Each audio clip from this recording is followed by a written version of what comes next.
የአፍሪካው ቀንድ ፖለቲካ ከመካከለኛው ምስራቅ ፖለቲካ ጋር ተሳስሮ የሙቀት መጠኑ ንሯል። ለሶማሊላንድ እውቅና የሰጡት ኔታንያሁ ወደ ትራምፕ አምርተዋል።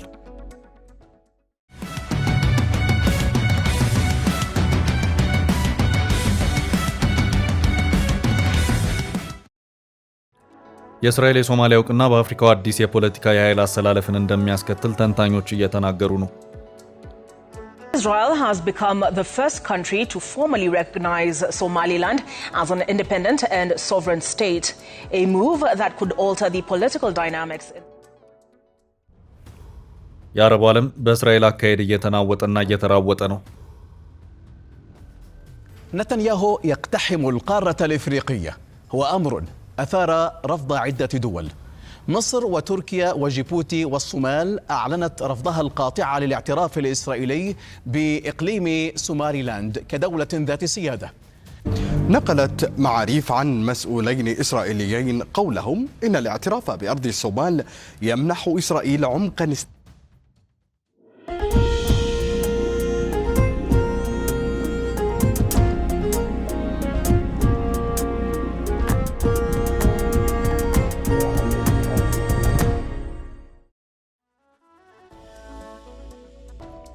የአፍሪካው ፖለቲካ አቧራ ከፍ ብሎ እየጨሰ ነው።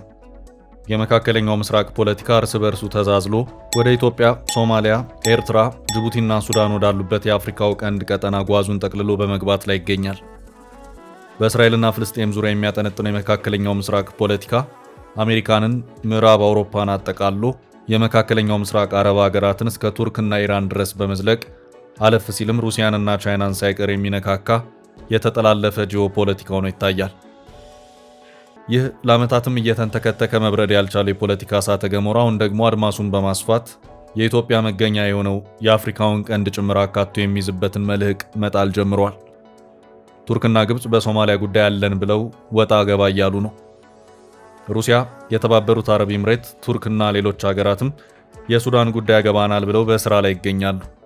ሩሲያ በቀይ ባህር ዳርቻ ወታደራዊ ቤዝን ለማቋቋም ከሱዳን መንግስት ጋር መምከር ከጀመረች ዋላ ድር ብላለች። Russia plans to establish a naval logistics center in Port Sudan on the country's Red Sea coast under a new agreement made public this week. አሜሪካ፣ ፈረንሳይ፣ ቻይናና ጃፓን በጅቡቲ የባህር ዳርቻ ወታደራዊ ቤዛቸውን ከጣሉ አላደር ብለዋል። አሜሪካና እስራኤል በተገንጣዩ ሶማሌላንድ ወጣ ገባ ሲሉ ከከረሙ በኋላ በመጨረሻም እስራኤል ለሶማሌላንድ ሀገራዊ እውቅናን የሰጠች መሆኗን በይፋ አስታውቃለች። አሁን ነገሮች ወደ ግልጽ ቀጠና የጂኦፖለቲካዊ ፍትጊያ እየገቡ ይገኛሉ። እስራኤል የሶማሊያ ሉዓላዊ ግዛት አንድ አካል ናት የምትባለዋን ሶማሌላንድን ሀገራዊ እውቅናን በማጎናጸፏ የውግዘት ውርጅብኝ እየወረደባት ይገኛል። በእስራኤል በኩል ማንም ምንም ይበል ምንም አይመስለኝም የሚል አቋም የተያዘ ይመስላል። በዚህ መሃል ጠቅላይ ሚኒስትር ቤንያሚን ኔታንያሁ ፕሬዚዳንት ዶናልድ ትራምፕን ለማግኘት ወደ ፍሎሪዳ አቅንተዋል። ትራምፕ በገና በዓል ምክንያት ነጩን ቤተ መንግስት ለቀው በፍሎሪዳ እረፍት ላይ ይገኛሉ። ኔታንያሁ በዚሁ የፍሎሪዳ ቆይታቸው በአሁኑ ሰዓት እየተተገበረ በሚገኘው በጋዛ የሰላም እቅድ የኢራን እና የወቅቱ የአፍሪካው ቀንድ ሁኔታ ላይ በመንተራስ የሶማሌላንድም ጉዳይ ጭምር አንስተው የሚመክሩ መሆኑ ታውቋል። ኔታንያሁ ለሶማሌላንድ እንደሰጡት ይፋ ባደረጉት ወቅት የተነሳውን ከባድ ዓለም አቀፍ ውግዘት ተከትሎም ትራምፕ በሰጡት ምላሽ የሶማሌላንድን ጉዳይ በተመለከተ የኔታንያሁን ውሳኔ በመከተል በፍጥነት ውሳኔ የምሰጥበት ጉዳይ አይደለም፣ ነገሮችን በሚገባ ማጤን ያስፈልጋል ሲሉም የተናገሩ መሆኑ የሚታወስ ነው። አሁን ባለው ሁኔታ ኔታንያሁ ትራምፕ የእሳቸውን ፈለግ በመከተል ለሶማሌላንድ እውቅና እንዲሰጡ የተቻላቸውን ግፊት ለማሳደር ጥረቶችን ያደርጋሉ ተብሎ ይታሰባል። አሜሪካ ለሶማሌላንድ ሀገራዊ እውቅና እንድታጎናጽፍ ውስጡን የሚሰሩ አግባቢዎች ወይም ሎቢስቶች አሉ። በዚህም የአንዳንድ ሴናተሮችንና የኮንግረስ ሰዎችን ይሁንታ ማግኘትም ጭምር ችለዋል። በዚህ ላይ ኔታንያሁ ዲፕሎማሲያዊ ተጽዕኖ ከተጨመረበት ትራምፕ ላስብበት አልቻኮልም ባሉበት የሶማሌላንድ እውቅና ጉዳይ የጊዜ ጉዳይ እንጂ እስራኤልን ፈለግ መከተላቸው አይቀሬ ሆኖ ይታያል። ከዚህ በመቀጠል ለሶማሌላንድ እውቅና ትሰጣለች በሚል ደጋግሞ ስሟ እየተነሳች ያለችው ሀገር ዩናይትድ ኪንግደም ናት። እንግሊዝ የሶማሌላንድ የቀድሞ ቅኝ ገዢ ሀገር ናት። ሀገሪቱ ለሶማሊያ ሀገራዊ እውቅናን እንድትሰጥ ውስጡን ሲገፋፉ የከረሙ ሕግ አውጪዎች በርካቶች ናቸው። ከዚህ አንጻር ሶማሌላንድ በእስራኤል አሜሪካና እንግሊዝ ሀገራዊ እውቅናን የምታገኝ ከሆነ በአፍሪካው ቀንድ አዲስ ሀገር ተፈጠረ ማለት ነው። አሁን ጥያቄው እስራኤል ሶማሌላንድን ለምን በዚህ ደረጃ አጥብቃ ፈለገቻት የሚለው ነው። ይህች ነጥብ በሚገባ ተበትና መታየት ያለባት ሆኖ ይታያል። ነገሩን ከትራምፕ ዳግም ወደ ስልጣን መምጣት ጋር አያይዘን ታሪካዊ ዳራውን ወደዛው ስንመልሰው አንደኛውን የእውነታውን ጫፍ እንደርስበታለን። ትራምፕ ለሁለተኛ ጊዜ አሜሪካንን ፕሬዝዳንት የምርጫ አሸንፈው ዳግም ወደ ነጩ ቤተ መንግስት የገቡት ልክ የዛሬ ዓመት ነበር። እሳቸውም ወደ ዋይት ሃውስ እንደተመለሱ በመጀመሪያው ተርታ ከገጠሟቸው የቤት ስራዎች መካከል አንደኛው ዘመናትን ያስቆጠረው የእስራኤል ፍልስጤም ውዝግብ ነበር። በወቅቱም እስራኤል በሰማይም በምድርም ጋዛን ከባና አስፍታም ስትደበድብ ስለነበር ምን አይነት መፍትሄ ይፈለግ በሚለው ዙሪያ ይመከር ጀመር። ኔታንያሁ ወደ ዋሽንግተን አምርተው በዝግ ከፕሬዝዳንት ዶናልድ ትራምፕ ጋር መከሩ። ከዚያም የመጨረሻው መፍትሄ የተባለው ሐሳብ መግለጫ ተሰጠበት። መግለጫውንም የሰጡት ፕሬዝዳንት ዶናልድ ትራምፕ እና ኔታንያሁ ጎን ለጎን ሆነው ነበር። በዚሁ መግለጫ ላይም የጋዛ ፍልስጤማውያን ከጋዛ ምድር እንዲለቁ ይደረጋል፣ ከዚያም ጋዛን አሜሪካ ተረክባ ታለመዋለች የሚል ነበር። በወቅቱም የጋዛን ፍልስጤማውያን እንዲቀበሉ የተመረጡት ሀገራት ሁለት ነበሩ። እነሱም ግብጽ እና ዮርዳኖስ በሚል ስማቸው የተጠቀሰበት ሁኔታ ታይቷል። Donald Trump has called on Egypt and Jordan to take in Palestinians from the besieged Gaza Strip. ሁለቱም ሀገራት ፈጽሞ ምን ሲደረግ በማለት ተቃውሟቸውን አሰሙ። በተለይ ግብጽ አታስቡት በማለት እቅጩን ተናገረች። በዚያው ሰሞን ታስቦ የነበረውም የፕሬዝዳንት አብዱል ፈታህ አልሲሲ ዋሽንግተን ጉዞም ተሰረዘ። የግብጽና የዮርዳኖስ የጋዛ ፍልስጤማውያንን ተቀብሎ ማስተናገድ አለመሳካቱ ሲረጋገጥ ሌሎች አማራጮች መፈተሽ ጀመሩ። በዚህም በጊዜው የኢትዮጵያ፣ የደቡብ ሱዳን እንደዚሁም የሶማሌላንድ ስም እየተከታተለ መነሳት ጀመረ። የሶማሌላንድና እስራኤል ስም ተያይዞ መነሳት ከጀመረባቸው ምክንያቶች መካከል አንደኛው ሶማሌላንድ የጋዛ ፍልስጤማውያንን ልትቀበል ትችላለች የሚለው አንደኛው ነበር። በእርግጥ በዚህ ዙሪያ በእስራኤልና በሶማሌላንድ ባለስልጣናት መካከል ምን ያህል ውስጡን ተገፋበት በሚለው ዙሪያ ዛሬም ድረስ በግልጽ የታወቀ ነገር የለም።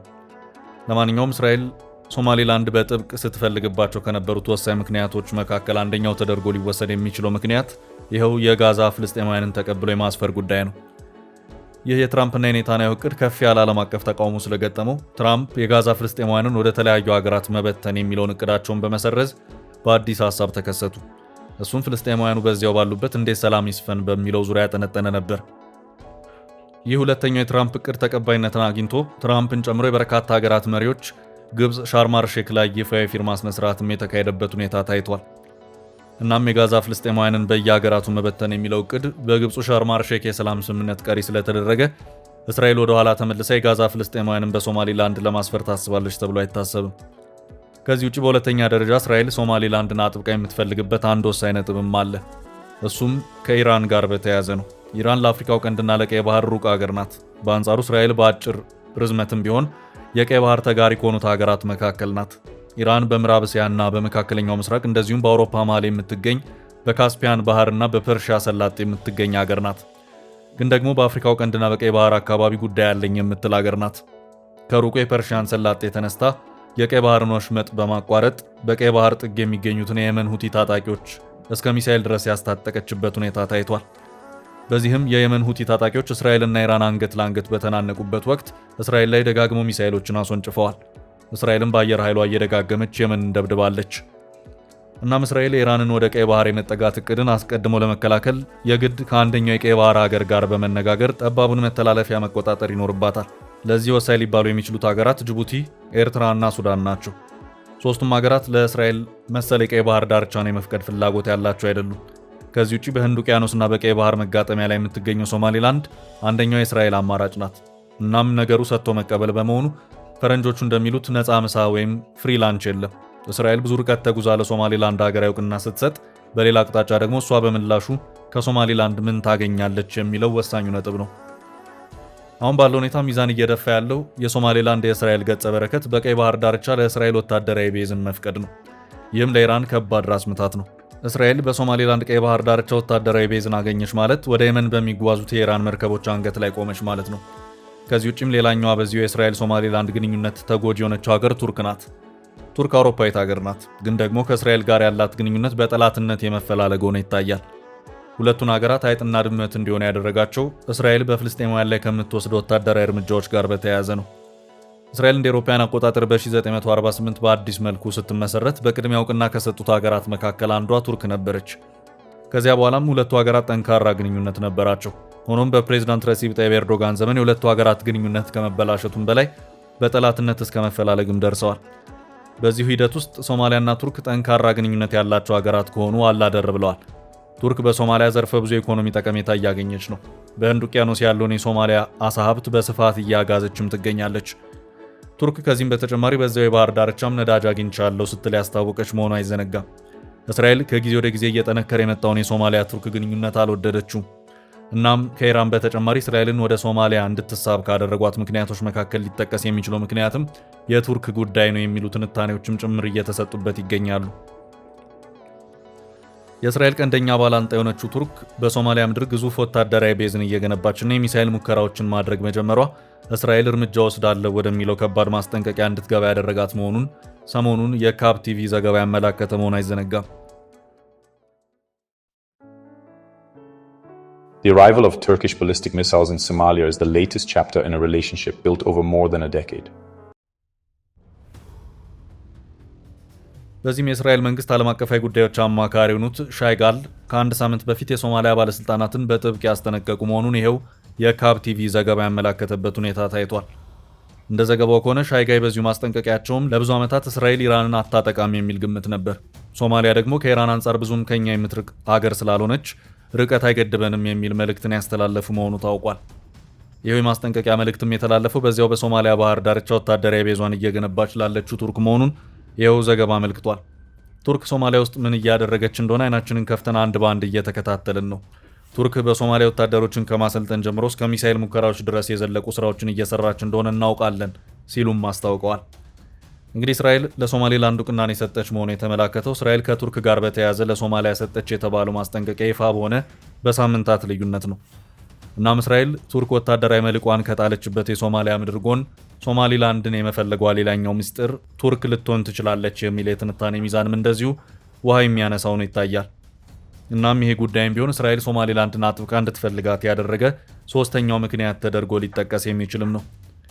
በአጭሩ እስራኤል ለሶማሌላንድ ሀገራዊ እውቅናን እንደሰጠው ይታወቅልኝ ስትል እንዲሁ በጊዜያዊ ስሜትና በሆይ ሆይታ የተወሰነ ውሳኔ ነው ተብሎ አይታሰብም። ከዚህ እውቅና ጀርባ የተሰሩ ብዙ ፖለቲካዊና ጂኦፖለቲካዊ ሂሳቦች መኖራቸው ጥርጥር የለውም።